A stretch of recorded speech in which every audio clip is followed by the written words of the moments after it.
So there's good news and bad news today.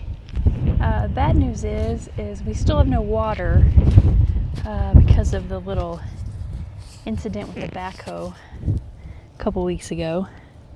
Gosh, has it been? Yeah, it's been a couple weeks. So, and it really hasn't rained. So our poor clover, it's not looking good. We have been hauling some water from the house, but not really helping much. I'm going to show you the courtyard. It doesn't look great because of the whole water issue and it hasn't rained.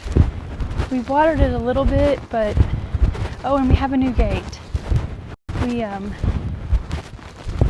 When we went back to Texas last week, we had some of these fence panels. So we decided to put this one here instead of the big wooden door that we had, because it was just impossible, really. Well, not impossible, but it was very difficult to get out here and get to the water. Because we don't have any water right now, but I thought I'd just show you how things are looking. The little citrus trees are doing fine. These two beds over here are doing pretty well. They do not get as much sun and they seem to get more rain just the way it blows in here. So the rosemary is doing great. These little guys, I think these are nasturtiums. These we grew from seed and then we just transplanted them. These lantanas, they are not very happy. The kale is doing well. This is all radishes that need to be thinned terribly. And then these two tomato plants are doing okay. They have flowers, but they still haven't produced any fruit. The wildflowers are doing well.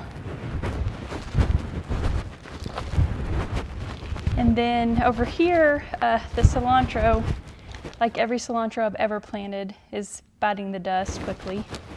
Tomatoes, this one's doing pretty good. We've actually harvested a couple tomatoes off of here. This one's just kind of crazy leggy, but he does have some flowers, so maybe.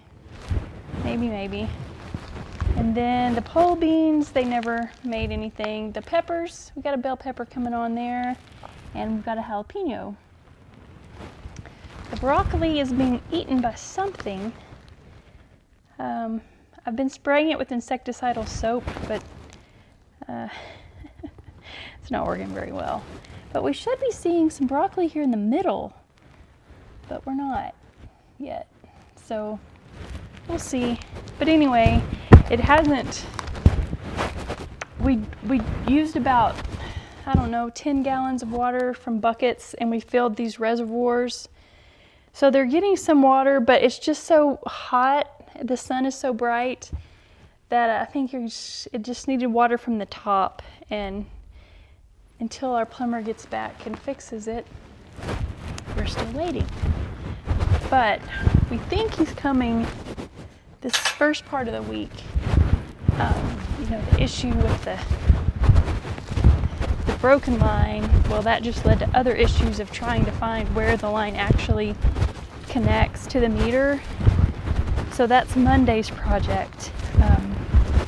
Kyler, our excavation guy, I think is going to try to get us on the schedule Monday.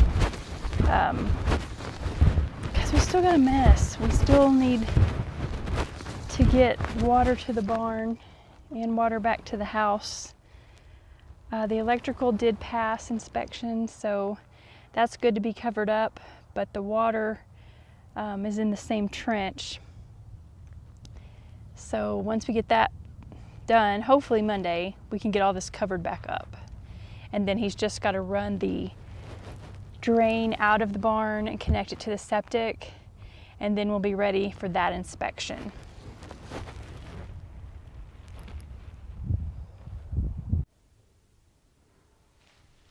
Let's see what's going on in here. What are you doing, honey? Whew.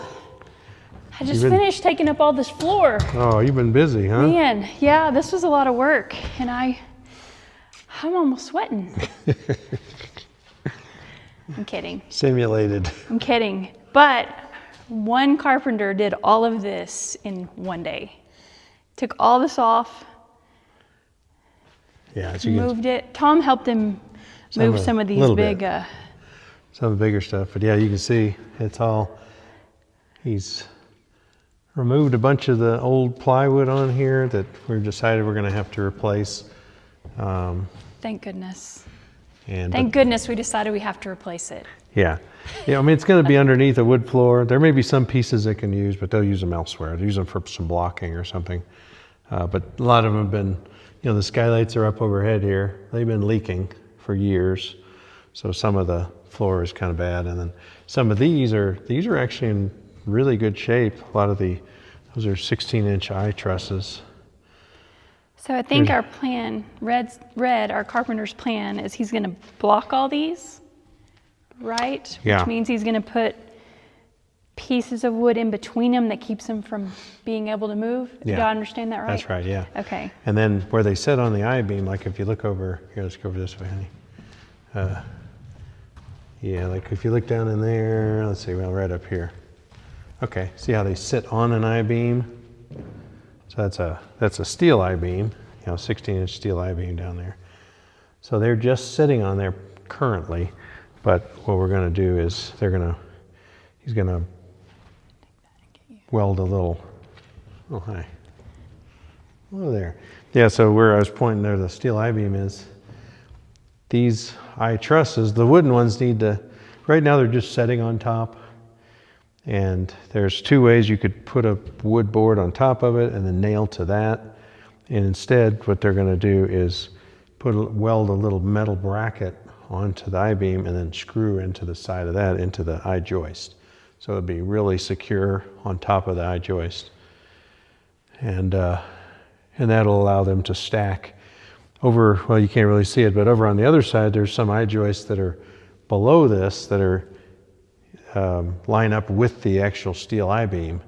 So where those are at, they'll have two eye joists stacked on top of each other, and they'll be blocked and secured and everything. So it's really way, as it turns out, like the stuff they used here, they didn't scrimp at all. They've got 16-inch steel I-beams. I mean, you probably could have got by with one I-beam down the middle that was 12 inches, and here they got several 16-inch I-beams running in all directions. The eye joists, talking to our framer, he said, you know, I've actually never seen one of those. They're generally 12 inches as big as you ever have to go. So these are like way over designed. But the reason why was this upper level was going to be a concrete floor. They were going to put a concrete floor up here so they could put radiant floor heat in. So it's really like way overbuilt for what we're going to use it for. So you're better to be on the way overbuilt side than the marginal side. So we're going to be in really good shape on this. And we're finding a lot of the eye joists, I don't think we're going to have to actually buy any. I think we're going to have enough. We'll sort through them, and any that have any kind of water damage at all. It's mainly the plywood that caught it because it kind of soaked in the plywood. But if anything that's even marginal, we'll get rid of, and the rest of it we'll keep. And we'll have to buy some certain places. There's some extra they call them LDLs, I guess, which is laminated. Do you know what it stands for? I should know, but it's like what you'd have if you ever put something across like the top of a garage door opening. So there'll be some places there where we're going to need those. You know, here and there, different places where there's bigger spans. So anyway, but they're on it. It's exciting to see some major progress. Yeah, I think our framer, he's got another framer coming to help him this next week. Yeah. And then another guy that's going to be working on pulling all the old plumbing out of the lower level to get ready for our plumber to do his thing. Yeah. So it's happening. It is happening, believe it or not. Stay tuned.